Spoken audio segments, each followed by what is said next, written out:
ग्रीष्म ऋतु वर्षा ऋतु का वर्णन, शरद ऋतु में वेणुगीत का वर्णन, और आगे 22वें अध्याय में ये चीर हरण की कथा है। और ये तो इतना महत्वपूर्ण प्रसंग है ये, और समय हमारे पास बहुत कम है। वैसे इसकी मैं केवल ये है क्या इतना ही निवेदन करूं, रास पंचाध्यायी भागवत में सर्वोपरि लीला। वैसे तो भगवान की कोई भी लीला कोई कम नहीं है, सब एक से एक बढ़ करके है। कोई भी लीला कल्याणकारी है, सबका उद्धार करने वाली है। भगवान की प्रत्येक लीला जीवात्मा के कल्याण के लिए है, और उसमें भी वृंदावन के रसिकों की दृष्टिकोण से मैं निवेदन कर रहा हूं कि भगवान की रास लीला को सर्वोपरि लीला मानते हैं। क्यों? क्योंकि जीवात्मा और परमात्मा के साक्षात्कार की लीला है, ये भगवान से मिलन की लीला है, भगवान से मिलन की लीला है। इसीलिए और उसी रास लीला की प्राग भूमिका है चीरहरण। चीरहरण, जब तक जीवन में चीरहरण नहीं होता, जीवात्मा का रास लीला में प्रवेश नहीं होता। तो चीरहरण का मतलब ये नहीं कि केवल भगवान साड़ी, जो कैलेंडरों में देखते हैं ना, तुम्हारे भगवान साड़ी सब लेकर के कदम के पेड़ पे चढ़ रहे हैं और बड़ी बड़ी नारियां बना रखी दिखा रखा है कैलेंडर में। ये सब गलत है, ऐसा कुछ नहीं। अगर भागवत में मूल में पढ़िए क्या लिखा है, हेमंत प्रथमे मासी नंद ब्रज कुमारी का, कुमारी शब्द पर ध्यान देना। कुमारी किसे कहते हैं, भगवान की उम्र कितनी है, ये सब ध्यान देना। हमारा 5 वर्षा भवेद गौरी, कुमारी 10 वर्षी का, 5 वर्ष तक की कन्या को गौरी कहते हैं, और 10 वर्ष तक की कन्या को कुमारी कहते हैं। हमारा नवदुर्गा में सब कन्या पूजा करते हैं, ये सबको पता होना चाहिए। कितने वर्ष से कितने वर्ष तक की कन्याओं का पूजन होता है? 2 वर्ष से लेकर के 10 वर्ष तक की कन्या का पूजन होता है, उसके बाद कोई पूजन नहीं होता है। 11 वर्ष के बाद कन्या नहीं होती, कुमारी नहीं होती। कन्या तो होती है, जब तक विवाह नहीं होगा कन्या ही कहना पड़ेगा, परंतु कुमारी नहीं, उसका नाम किशोरी होता है, किशोरी होती है। और 16 वर्ष के बाद युवती होती है, युवती होती है।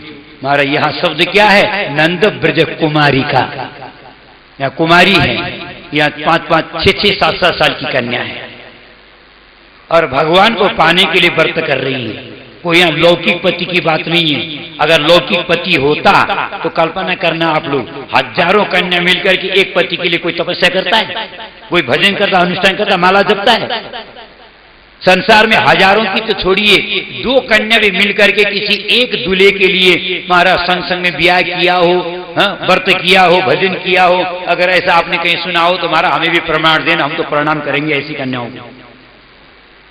कहीं ऐसा आपने देखा हो 2 भी मिलकर के एक के संग विवाह किया हो, मिलकर के?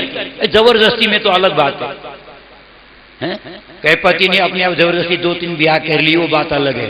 पर दोनों कन्या विवाह से पहले मिल करके, चाहे एक ही थाली में खाती हो, एक बिस्तर में सोती हो, चाहे एक ही आसन में बैठती हो, चाहे कितनी ही अंतरंग क्यों न हो, पर फिर भी ऐसी कन्या भी, दोनों ऐसी सखी सहेलियां भी अगर मिल करके अभी एक ही के संग ब्याह करेंगे, ठीक है? सुना कहीं आपने ऐसा? हुआ कहीं संसार में? होता ही नहीं है। तो फिर यहाँ हजारों के लिए आप कैसे कल्पना कर सकते हैं कि यहाँ लौकिक पति की बात हो सकती है? नहीं, ये आत्मा के पति परमात्मा की बात है। इसलिए वहां एक की नहीं, वहां हजार, वहां 2 की 3 की नहीं, वहां हजारों की नहीं, वहां लाखों करोड़ों की भी, जितने भी आत्मा हैं सबका पति एक ही परमात्मा होता है।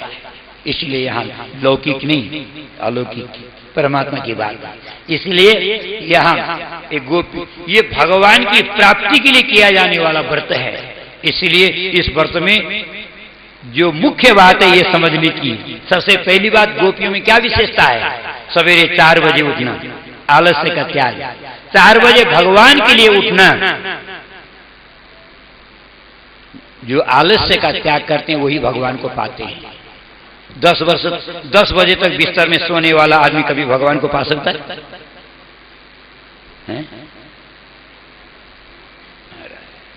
सूर्योदय के बाद 3, हमारे शास्त्र में 3 प्रकार के स्नान माने गए।